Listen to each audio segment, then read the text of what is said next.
तो आदाब, नमस्कार, गुड इवनिंग, सत श्री अकाल। फिर से की इस एपिसोड पे आप लोग का स्वागत है। जो कहानियों का सिलसिला उसकी दस्तूर जारी है। आज की कहानी की अगर आपसे बात करें तो पूरी कहानी अगर आज की आप सुन ले तो आपको शायद एक वेब सीरीज पीछे छूटते हुए नजर आएगी। कुछ घंटे की मूवी तो आपको ऐसे ही लगेगा जो आज कहानी जो आपने सुना, इस कहानी के ऊपर एक अच्छे खासी फिल्म बन सकती है। और फिल्म ऐसा कि इसको जो कोई भी देखेगा उसके आंखों में एक बार आंसू जरूर आएंगे कि ऐसी चीजें आज भी इस दौर में भी होती है। कहानी एक ऐसी लड़की की होती है जिसकी बचपन से लेकर के उसके जीवन के वो पहलू जहां उनके एंजॉय करना था, जिसको कुछ अच्छा करना था, जीवन में खुश होना था, उसकी सोच, उसके दिल दिमाग, उसके अंदर जो सच्चाई छिपी हुई थी, उसके बदले जो कुछ भी उसको मिला, जो भी सजा मिला, शायद अब कितने भी पत्थर दिल इंसान क्यों ना हो, कहीं ना कहीं आपके आंखों में आंसू जरूर आ जाएंगे। हालांकि उस लड़की ने जो कुछ भी किया वो गलत किया, लेकिन फिर भी उस लड़की से हमदर्दी आज जरूर होगी। पूरी कहानी क्या है एक एक करके सिलसिलेवार तरीके से आपके सामने रख रहे हैं। तो इस कहानी की शुरुआत होती है उत्तराखंड से। उत्तराखंड के भीतर एक जगह होता है अल्मोड़ा। मैं बात कर रहा हूँ साल 2004-5 के आसपास की। इसी अल्मोड़ा के भीतर एक लड़की रहती है जिसका नाम होता है शीतल। और शीतल काफी गरीब परिवार से आती है। गरीब परिवार की लड़की होती है। साल 2004-5 में लड़कियों के उत्थान के लिए उतना देश में कुछ चीजें भी नहीं होती, उतना ना सोशल मीडिया प्लेटफॉर्म था, न ही लोग उतने जानकार होते। अगर उस समय में कोई लड़की हाई स्कूल और इंटर बीए कर ले तो काफी बड़ी बात मानी जाती थी समाज में। आज जो नॉर्मल लगता है उस टाइम बहुत बड़ी बात होती थी। शीतल काफी गरीब परिवार से आती है। इत्तेफाक से पढ़ने लिखने में काफी अच्छी होती है। माता पिता बहुत कम कमाते थे, तो शीतल की एक शर्त होती है कि अगर थोड़ा बहुत हम पढ़ लेंगे तो पढ़ने के बाद अगर कोई सरकारी नौकरी लग जाए तो माँ बाप की जो जिंदगी है मुफलिसी में जो जी रहे हैं वो ठीक ठाक से जीने लगेंगे। लिहाजा शीतल ने 10th का एग्जाम दिया, मैट्रिक किया और ठीक ठाक तरीके से फर्स्ट डिवीजन से प्रथम श्रेणी से पास किया। फिर वो इंटरमीडिएट करती है। उसके भीतर भी उसको अच्छे खासे अंक मिलते हैं और उसके बाद उसको किसी ने कहा कि तुम अगर तैयारी कर लो। और आज के दौर में साल 2004-5 में कंप्यूटर का काफी डिमांड होता है और किसी को कंप्यूटर चलाना, खास करके वो लड़की हो, तो अपने आप में बहुत बड़ी चीज मानी जाती थी। वैसे ही किसी ने कहा कि अगर तुम कंप्यूटर का कोई कोर्स कर लो, थोड़े बहुत टाइपिंग वगैरह आ जाए, थोड़े बहुत प्रोग्रामिंग वगैरह तुम जान जाओ तो तुम अच्छी खासी नौकरी पालोगे। लड़की की इंग्लिश अच्छी होती है। जो शीतल होती है वो चली जाती है कोचिंग करने शहर के भीतर। अब जिस गांव में इसका घर होता है शीतल का, वहां से शहर जो होता है करीब 25 किलोमीटर दूर होता है। अब 25 किलोमीटर जाने के लिए जो सरकारी बस होता था उस बस का यूज करते थे, लेकिन माली स्थिति उतनी अच्छी नहीं होती, घर वालों के पास उतने पैसे नहीं होते कि डेली वो किराया भाड़ा दे सके बस के। तब ये क्या करे, पढ़ने की जज्बा, जाने की इच्छा, साइकिल से भी काफी मुश्किल था, साइकिल अफोर्ड नहीं कर पा रही थी। लिहाजा फिर इसने एक तरीका अपनाया। उत्तराखंड पहाड़ी इलाका होता है, तो ऐसे उस सड़कें जो घुमावदार होती है तो 20-25 किलोमीटर दूर होता है जहां इसको पहुंचना था कोचिंग सेंटर के ऊपर। लेकिन अगर ये शॉर्टकट लेती वहां से, खेतों के रास्ते से, पहाड़ों के रास्ते से, जंगल के रास्ते से, तो करीब 3 से 4 किलोमीटर का फासला होता, लेकिन इतना आराम से जा सकती थी। लिहाजा इस लड़की ने सोचा कहाँ से जाए, क्यों इतना खर्च करे, पैदल ही चलते हैं। और इसी रास्ते से चलते हैं। पैदल चलना शुरू कर देती है शीतल। कई दिनों तक लगातार उन रास्तों से जाती आती रहती। कई लोग देखते भी थे उस रास्ते में, इसको समझाते भी कि जंगल के रास्ते से तुम मत जाओ, कोई जंगली जानवर होगा। लेकिन ये कहती जंगली जानवर होंगे लेकिन मैं भी यहीं के लोकल हूँ, अब मेरी आदत हो गई, पैसे भी बच जाते हैं और कौन सा जानवर मुझे कुछ कहेगा। बहरहाल ये तमाम सारी बातें चलते रहते, धीरे धीरे समय बीतता रहा। इसी दौरान ये अक्सर जब जाया करती थी तो उसी रास्ते से एक ट्रक वाला निकलता है। कभी उसको सामान पहुंचाने उत्तराखंड आना होता तो उसी रास्ते से हो जाता था। टाइमिंग भी कभी कभी दोनों का मैच हो जाता था। एक दिन उस लड़की को जब जाते हुए ट्रक वाला देखा तो उसने पूछा, बेटा तुम जंगल से क्यों जाती हो। उसने अपनी पूरी कहानी बताई, पूरी मजबूरी बताई। अब ये ट्रक ड्राइवर जब ये बात सुनता है तो उसको काफी अफसोस होता है कि बेटिया जो पढ़ने लिखने में इतना होनहार है, इतना तेज है, वो इतनी मेहनत कर रही है। उसने कहा कि एक काम तुम करो, कहीं छोटी मोटी तुम नौकरी कर लो। बस लड़की ने कहा कि कहाँ से नौकरी करें। बहरहाल सारी बातें चल रही थी इन दोनों के बीच, ट्रक वालों के बीच और लड़की के बीच बातचीत होता है। एक दिन बीत जाता है, दोबारा ट्रक ड्राइवर फिर मिल जाता है, फिर से उसको देखा, फिर से उस दोनों में बातचीत हुई। ऐसे ही महीने में 3-4 चक्कर उस ट्रक ड्राइवर ने लगाया और जब जब आए तब तब तो ये लड़की दिख गई। ट्रक ड्राइवर को भी उससे कुछ हमदर्दी हो गई। ये भी ट्रक ड्राइवर को भी मानने लगा कि वो ट्रक ड्राइवर अच्छा होता है। ऐसा उसकी उम्र होती है 55-60 साल, जब लड़की 16-17 साल की उम्र की होती है। एक दिन ऐसे ही लड़की जब जा रही होती है अपने ट्यूशन के लिए, अपने कोचिंग। ट्रक ड्राइवर भी उसी जगह से निकल रहा था। ट्रक ड्राइवर ने इस लड़की को देखा तो उस लड़की से कहा कि तुम कहाँ जा रही हो? लड़की ने कहा कि अंकल उसी कोचिंग पे जा रहे हैं। ट्रक ड्राइवर कहता है कि चलो मैं भी उसी दिशा में जा रहा हूँ, उसी रास्ते में जा रहा हूँ, एक काम करो तुम बैठ जाओ, तुमको आज हम छोड़ देते हैं, रोज तो तुम पैदल जाते ही हो। अब ट्रक ड्राइवर ने इतने लगाव, इतने प्रेम के साथ जब ये लाइन बोला तो इस लड़की को भी लगा कि चलो ठीक है चलते हैं। तो लड़की ट्रक के अंदर बैठ जाती है। बैठने के बाद उस ट्रक ड्राइवर ने उस पानी का बोतल देता है पीने के लिए, कहते हैं तुम थक गई होगी, लो थोड़ा सा पानी पी लो। लड़की पानी पीती है उस बोतल से। पानी पीने के बाद उस लड़की की आंखों के सामने अचानक से अंधेरा छा जाता है, फिर उसको दिखना बंद हो जाता है और उसके जो होश थे वो फाख्ता हो जाता है। क्या हुआ लड़की को, कितना वक्त लगा, कुछ भी लड़की को उसके बाद की बात पता नहीं। थोड़ी देर बाद जब उसकी आंख खुलती है, जब अपने आप को संभालती है, अपने आसपास चीजों को देख रही होती है, तब वो देखती है कि वो एक कमरे में, एक रूम में बंद होती है। फौरन वो दरवाजा पीटती है। दरवाजा पीटने के बाद बाहर निकलने की प्रयास करती है। जैसे ही बाहर निकलने की कोशिश करती है, बाहर से कई महिलाएं आ जाती है और आने के बाद उसकी काफी अच्छी तरीके से पिटाई कर देती है। पिटाई करने के बाद कहती है यहाँ से जाने की कोशिश तुम मत करना। लड़की जब तमाम सारी बातें अपने साथ देखती है कि कुछ लोग आते हैं उसकी पिटाई कर देते हैं, हैरान हो जाती है। हैरान होकर के पूछती है कि मैं हूं कहाँ, आप लोग मेरे साथ ऐसा क्यों कर रहे हैं? तो वो लोग बताते हैं कि तुम इस समय कोठे पर हो और अगर तुम उत्तर प्रदेश के मेरठ में हो। अब लड़की उत्तराखंड अल्मोड़ा से पहुंच गई मेरठ, लड़की परेशान, लेकिन उसकी ना कोई सुनने वाला ना कुछ कहने वाला। लड़की ने कई बार बचने की कोशिश की, मदद मांगने की कोशिश की, लेकिन 15 से 20 दिनों तक उसको लगातार टॉर्चर किया गया, मारा पीटा गया, जब तक कि वो लड़की ने अंदर ही अंदर ये बात नहीं बैठा दिया गया कि तुम्हारी यही भविष्य है, तुम्हारी यही जिंदगी अब है, अब तुम्हें यही रहना है, तुम यहाँ से निकल नहीं सकते हो। महीनों तक उस लड़की ने बचने के, निकलने की न जाने कितना प्रयास किया, लेकिन न शीतल वहां से निकल पाई, न ही किसी ने उसकी मदद किया। जब जब वो निकलने भागने की प्रयास की, उसको बस मारा पीटा जाता था। ना ही उसे खाना दिया जाता ढंग से, नहीं उसे पीने के लिए पानी ढंग से मिलता, नहीं कोई सुख सुविधा मिलता।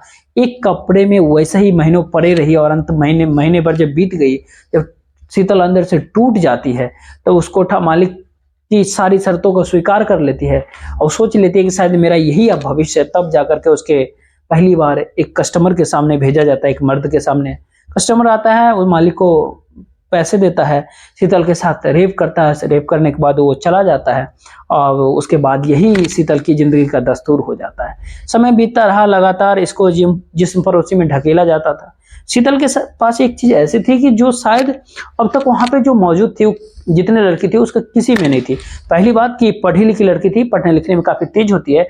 जब कोई कस्टमर इसके पास आता, कोई व्यक्ति इससे मिलने आता, इसके साथ दैहिक संबंध जो बनाता, जो इसकी बातचीत करने का जो लहजा होता, पढ़ी लिखी अंदाज में बातचीत करता, तो उन कस्टमर को ये चीज आकर्षित करता था। और काफी इतनी खूबसूरत भी होती है कि वैसी कोई लड़की पूरे कोठे में नहीं थी। तो वक्त के साथ, समय के साथ जब दोनों चीजें लोगों ने देखा शीतल के भीतर, तो इसकी डिमांड, शीतल की डिमांड पूरे कोठे पे बढ़ती गई।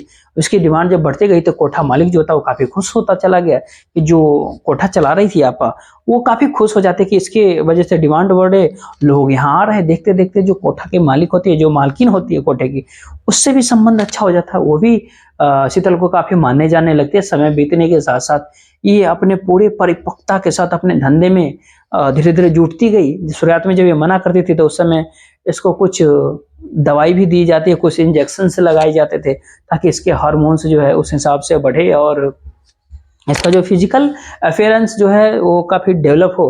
बहरहाल समय के साथ साथ जब शीतल को लगा कि अब यहाँ से नहीं निकल सकते, तो वो सारे शर्त को स्वीकार कर लिया और जेम्स फरोसी के धंधे में वो लगी रही। तमाम सारी चीजें चलती रही। अपने आप को चार दीवारी में कैद करके शीतल खुद को रख ली।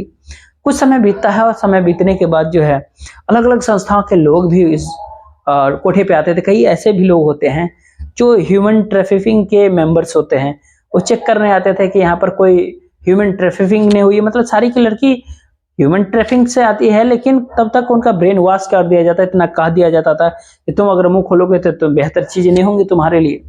साथ ही वहां पर ये भी देखा जाता था कि कोई चाइल्ड, मतलब कोई बच्ची, कोई नाबालिग ना वहां पर आई हो। हालांकि वो भी आती थी, लेकिन बहरहाल ऐसे सारे लोग आते थे, बातचीत भी करते थे। कई वेलफेयर के लोग आते थे। तो ऐसे ही एक महिला पहुंचती है। आने के बाद वो तमाम लोगों से बातचीत करती है, तमाम लोगों से मिलती है। बातचीत करने के दौरान उसकी मुलाकात शीतल से होती है। वो महिला जब शीतल को देखती है तो देखने के बाद जो है काफी हैरान परेशान होती है, क्योंकि शीतल पहली बार तो काफी पढ़ने लिखने में काफी अच्छी होती है, दूसरी कि उसकी शक्ल सूरत इतनी खूबसूरत होती है कि वो परेशान हो जाती है। उस महिला ने शीतल से पूछा कि बेटा तुम इतनी खूबसूरत हो, इतनी पढ़ी लिखी तुम मालूम होते हो, तुम यहाँ कैसे पहुंची?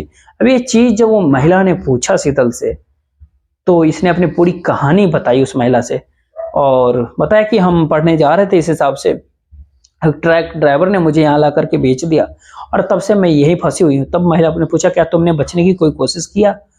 तब ने एक दर्द भरी कहानी एक और सुनाई। दरअसल ये अलग अलग लोगों के साथ जो है सर्विस देने के दौरान एक बार ये प्रेग्नेंट हो जाती है और प्रेग्नेंट जब हो गई तो इसका अबॉर्शन उस कोटे के मालकिन ने करवाया नहीं, इसने एक बच्चे का जन्म दिया। और जब बच्चे का जन्म देने के दौरान जब एक बच्चे की जब ये माँ बन जाती है तो कहीं ना कहीं उस बच्चे से इसको लगा हुआ, क्योंकि 9 महीने अपने पेट में अपने कोख में पाला था, तो जब भी निकालने की कोशिश करती तो पहले मारा पीटा जाता था, लेकिन जब बच्चा से हो गया तो उस बच्चे का उसी जगह रखा गया, ब्लैकमेल किया गया, जो कि अगर तुम निकलोगे तो उस बच्चे की मार देंगे। लिहाजा शीतल के पास कोई ऑप्शन नहीं होता। अब तमाम सारी चीज जब वेलफेयर की महिला जब सुनती है, सुनने के बाद महिला काफी अफसोस करती है। महिला मदद करने की गुंजाइश बताती है, कहती है कि हम तुम्हारी मदद करेंगे। खैर महिला अपने तरीके से लड़ती रही, लेकिन इस कोटे की मालकिन का जो पहुंच था वो बहुत ऊपर तक था और महिला कुछ ज्यादा कर नहीं पाई। वक्त धीरे धीरे बीतता चला गया, लेकिन जब ये संस्था से जुड़े होने के कारण उस महिला से शीतल की बातचीत जब हुई, बातचीत के दौरान शीतल को भी थोड़ा सा उस महिला से लगा हो गया और उसको लगा कि शायद ऐसे संस्थाओं से जो जुड़े हुए लोग होते हैं दिल के काफी अच्छे होते हैं। समय बीता और फिर एक लड़का वहां आता है। इत्तेफाक से देखिए कि वो लड़का भी ऐसे ही एक संस्था से जुड़ा होता है। लड़का उस लड़की से बातचीत करता है, अलग अलग लड़कियों से बातचीत करता है, पूछता है क्या दिक्कत है, क्या परेशानी। शीतल से भी उसने पूछा, शीतल ने भी अपनी काफी सुख दुख पूरा बताया, क्योंकि शीतल को उस महिला के ऊपर इतना भरोसा था, तो उस महिला की वजह से शीतल को ये भी लगने लगा कि शायद ये लड़का भी बढ़िया होगा। दोनों के बीच में बातचीत हुई। शीतल इतनी खूबसूरत होती है कि लड़का पहली ही नजर में शीतल को दिल दे बैठता है। अब शीतल को बाहर लेकर के जाता है घुमाने के लिए। घुमाने के बाद उसके साथ समय बिताता है। समय बिताने के बाद वापस आता है। वापस आने के बाद उससे कहता है कि मैं तुमसे प्यार करता हूँ। अब एक लड़के जो पिछले कई सालों से जो पड़ोसी की कर रही हो, जिसके शरीर को कई लोगों ने नोचा हो, खसोटा हो, पहली बार कोई ऐसा लड़का था जिसने कहा कि मैं तुमसे प्यार करता हूँ। शीतल की आंखों में आंसू होते हैं। आंसू आने के बाद उसको पहली बार लगा कि हाँ, इस नर्क भरी जिंदगी में भी जीने की कोई उम्मीद है। शीतल भी दीपक को पसंद करने लगती है। दोनों अब अक्सर मिलते रहे, एक दूसरे से बातचीत करते रहे। जो सर्विस जो काम अब तक वो पैसे से कर रही थी, पैसे ले करके कर रही थी, पहली बार उसने किसी के साथ अपनी रजामंदी के साथ किया था। समय बीता, धीरे धीरे दोनों एक दूसरे के प्यार में सीरियस हो गए। लेकिन इधर सीरियस होते चले गए प्यार में, इधर दीपक लगातार कहता था कि मैं तुमसे शादी करूंगा। शीतल भी पहली बार टूटे हुए जीवन को फिर से संयोज रही थी। तभी एक दिन शीतल को एक खबर पता चलता है और खबर इतनी अफसोसनाक होती है कि वास्तव में जो शीतल के आंखों में आंसू होते हैं, तो पता चलता है दीपक की तो कहीं तो और शादी हो रही है। दीपक शीतल की खूबसूरती में फिदा था, इस वजह से बस उसे यूज कर रहा था।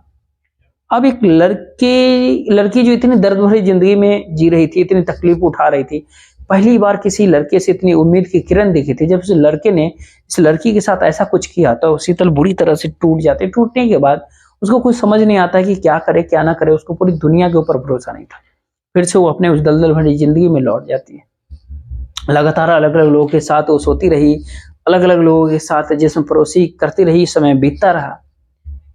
हफ्ते महीने में बदले, महीने साल में बदले, और 1-2 साल बीतने के बाद अचानक से जो पहली महिला थी जो किसी वेलफेयर से आई थी, उसके पास इस कोठे की मालकिन ने कॉल किया और एक फोन करीब 2 साल बाद किया था।